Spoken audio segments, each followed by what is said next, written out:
Hello everyone, welcome to scholarships guide. आज की इस वीडियो में हम बात करेंगे फुल ब्राइट डिग्री प्रोग्राम की। ये जो प्रोग्राम है, this programme is for masters and the PhD.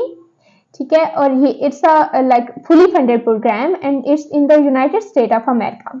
और इस प्रोग्राम में आपकी जो ट्यूशन फी है is covered through this scholarship. Along with that आपको जो है वो लिविंग स्टाइपेंड भी दिया जाएगा, आपको अकोमोडेशन भी प्रोवाइड की जाएगी और आपको जो टेक्स्ट बुक्स हैं उसके लिए भी आपको अलाउंस दी जाएगी। And if you are required a computer तो आपको कंप्यूटर भी प्रोवाइड किया जाएगा। नेक्स्ट के आपको एयरफेयर टिकट्स भी प्रोवाइड की जाएंगी। एंड द मेन थिंग कि मोस्टली जो है वो वीज़ा प्रोसेस में आपको डिफिकल्टी आती है, तो इस USCFP आपको जो वीज़ा प्रोसेस है उसमें भी जो है वो हेल्प आउट करेगी। So it's a really great opportunity and the great news is that कि पाकिस्तान में जो इसकी एप्लीकेशन है वो ओपन हो चुकी हैं एंड 28 फेब 2024 जो है वो लास्ट डेट है इसमें अप्लाई करने की। आपके पास अभी ऑलमोस्ट 3 मंथ्स हैं कि आप अपना जो एप्लीकेशन प्रोसेस है उसको कंप्लीट कर सकते हैं। And the great news is that कि इस बार जो है वो 150 ऑलमोस्ट फुल प्राइस जो स्कॉलरशिप्स हैं वो प्रोवाइड की जाएंगी। तो आप लोगों के बहुत ज़्यादा चांसेस हैं कि you get selected in this scholarship, तो you must apply. Before going further into the details, अगर आप मेरे चैनल पे नए आए हैं और आपने अभी तक मेरे चैनल को सब्सक्राइब नहीं किया तो आप जल्दी से कर लें और बेल आइकन को भी प्रेस कर लें ताकि आपको आने वाली बाकी जो स्कॉलरशिप्स है उसकी भी अपडेट्स मिलती रहें और आप कोई भी स्कॉलरशिप मिस ना करें। Thank you. नेक्स्ट अब हम बात कर लेते हैं इसके एलिजिबिलिटी क्राइटेरिया के बारे में। अगर आपने पीएचडी के लिए कर रहे हो या मास्टर्स के लिए कर रहे हो, for both it is required कि आप पाकिस्तानी सिटीजन हो। And through out the process like जब आप अप्लाई कर रहे हो एंटिल आप जब तक अंटिल सिलेक्टेड, तो उस टाइम तक आप जो है वो पाकिस्तान में ही रिसाइड करें। सेकंड कि आप किसी भी डिसिप्लिन के हैं, लाइक आप एजुकेशन किसी आपका बैकग्राउंड है या फिर आप इंजीनियरिंग के हो या फिर एजुकेशन या फिर आप किसी भी लाइक एनवायरमेंटल साइंसेस किसी भी आप फील्ड के हो, you can apply in this scholarship.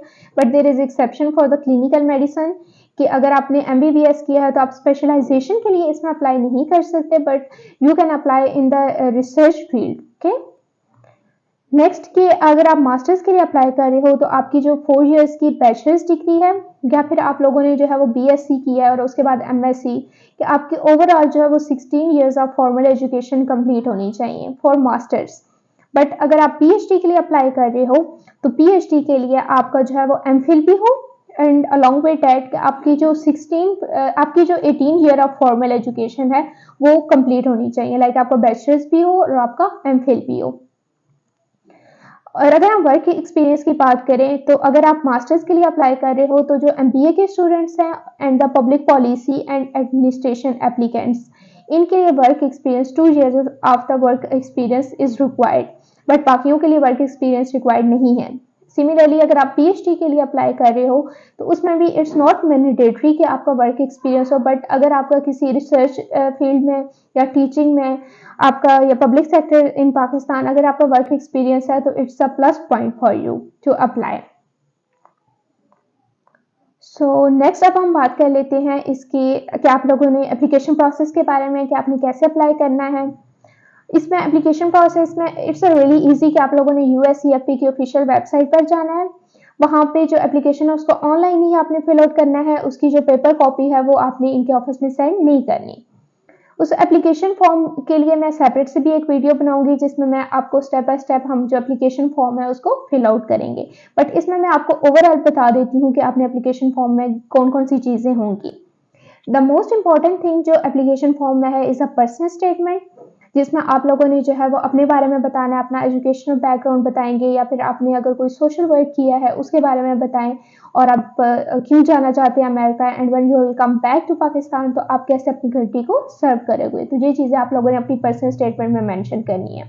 Second most important part of application is the study objective या फिर स्टेटमेंट ऑफ पर्पस। उसमें आप लोगों ने अपनी जो रिसर्च है कि आप वहाँ पे जाकर क्या करना चाहते हो आप लोगों ने उस चीज़ के बारे में उसमें मेंशन करना है। Similarly for the PhD students के आप लोगों ने MPhil में अपनी थीसिस की होंगी या फिर आप लोगों ने कुछ पेपर अपना पब्लिश किया होगा एंड आप लोगों को कुछ आइडिया होगा कि in the future what you want to do, तो आप लोगों ने अपने जो स्टडी ऑब्जेक्टिव होगा उसमें ये चीज़ें मेंशन करनी है। नेक्स्ट रेफरेंस लेटर्स, आपको 3 जो है वो रेफरेंस लेटर वहाँ पे प्रोवाइड करने हैं। अब उसका क्या प्रोसेस होगा कि आप लोगों ने जो जिस भी प्रोफेसर से आप लोगों ने अपना रिकमेंडेशन लेटर लेना है, उसकी जो ईमेल एड्रेस होगी और उनका जो कॉन्टैक्ट इन्फो होगी वो आप अपनी एप्लीकेशन में मेंशन करोगे, और जो यूएससीएफपी है वो एक ऑटो जनरेटेड जो ईमेल होगी वो आपके प्रोफेसर को सेंड करेंगे, और उसी ईमेल में या तो आपका प्रोफेसर जो है वो ऑनलाइन ही उनको आपका रेफरेंस लेटर सेंड करेंगे, या फिर अगर उनको कॉपी अगर उन्होंने पेपर पे अब रेफरेंस लेटर लिखना है तो फिर वो उनको ऑफिस में सेंड करेंगे। तो आप लोगों को 3 जो रेफरेंस लेटर्स होंगे फ्रॉम डिफरेंट प्रोफेसर्स, तो आपने ये भी प्रोवाइड करने हैं। नेक्स्ट है जीआरई स्कोर रिपोर्ट। जीआरई जो है ये ग्रेजुएट आपका एक रिकॉर्ड एग्जामिनेशन होता है, जिसमें ये जो टेस्ट है इसमें के बारे में मैं एक सेपरेट से वीडियो बनाऊंगी, and I will provide the link of both these videos in the description box, तो आप लोग वहां से चेकआउट कर सकते हो। इसमें अगर मैं जनरली बताऊं तो ये जो टेस्ट है इसमें आपके मेन जो है वो 3 पार्ट्स होते हैं। एक होता है quantitative reasoning, analytical reasoning and the verbal reasoning. ये एक जनरल टेस्ट होता है, it's not a subject specific test, और ये सब एप्लीकेंट्स के लिए, मास्टर्स के लिए भी एंड पीएचडी के लिए भी। और इसकी जो मिनिमम अगर हम स्कोर्स की बात करें तो इट्स द 145 कि आपकी हर सेक्शन में 145 हो, और अलॉन्ग विद डैट कि अगर आप इंजीनियरिंग के हो तो आपकी जो क्वांटिटेटिव रीजनिंग वाला पार्ट है, लाइक जो आपके सब्जेक्ट से रिलेटेड पार्ट है, उसमें आपके जो स्कोर्स हो वो हाई होने चाहिए, तो उसको जो है वो ज़्यादा प्रेफर किया जाता है। नेक्स्ट कि अगर आप आपकी जो स्कैन ट्रांसक्रिप्ट्स कि आप लोगों ने जो सारे ट्रांसक्रिप्ट्स हैं वो वहाँ पे प्रोवाइड करनी है। लाइक अगर आप मास्टर्स की अप्लाई कर रहे हो तो आपकी जो बैचलर्स की हैं, ठीक है, आपने वो जो सारी 8 सेमेस्टर्स की होंगी आपकी ट्रांसक्रिप्ट्स आपने वो अपलोड करनी है। अब इसमें जब एजीसी से टेस्ट करवाना इज़ नॉट मैंडेटरी, आप जो है अपनी जो ऑफिस है आपका जहाँ से आप ट्रांसक्रिप्ट्स ले रहे हो अपनी यूनिवर्सिटी से, तो वहाँ से भी आप उसको टेस्ट करवा सकते हो। क्योंकि मोस्टली ये है कि अगर आप मास्टर्स के लिए, मोस्टली स्टूडेंट्स ये पूछते हैं कि अगर हम मास्टर्स के अप्लाई कर रहे हैं और अभी हम लोग 7th सेमेस्टर में हैं तो हम लोग अप्लाई कर सकते हैं या नहीं कर सकते, तो यू कैन अप्लाई, ठीक है, लेकिन आपकी जो दिसंबर 2024 से पहले आपकी जो डिग्री है वो कंप्लीट हो जानी चाहिए, और फिर आपने अपनी जो ट्रांसक्रिप्ट्स हैं वो उनको सेंड करनी है।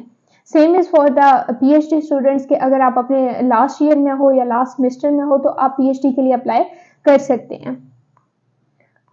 और इसके साथ आप लोगों ने बस मेन जो डॉक्यूमेंट्स हैं वो यही हैं, और अपना जो एप्लीकेशन फॉर्म है वो अगेन आप लोगों ने ऑनलाइन ही फिल आउट करना है। सो अगर आप लोगों को एप्लीकेशन प्रोसेस के बारे में या एलिजिबिलिटी क्राइटेरिया या if you have any question related to this scholarship you can ask for me in the comment section. I will try my best to answer all of you as quickly as possible, and I'll also make a video about the application process and the GRE कि आप किन resources से अपनी preparation कर सकते हो, ठीक है, और अपना जो आप लोगों ने पर्सनल स्टेटमेंट लिखनी है या स्टडी ऑफ जो ऑब्जेक्टिव लिखना है उसको आप कैसे जो है वो बेहतर अच्छे तरीके से लिख सकते हो और कौन से रिसोर्सेज से आपको हेल्प मिलेगी, तो I will guide about that in another video. Thank you.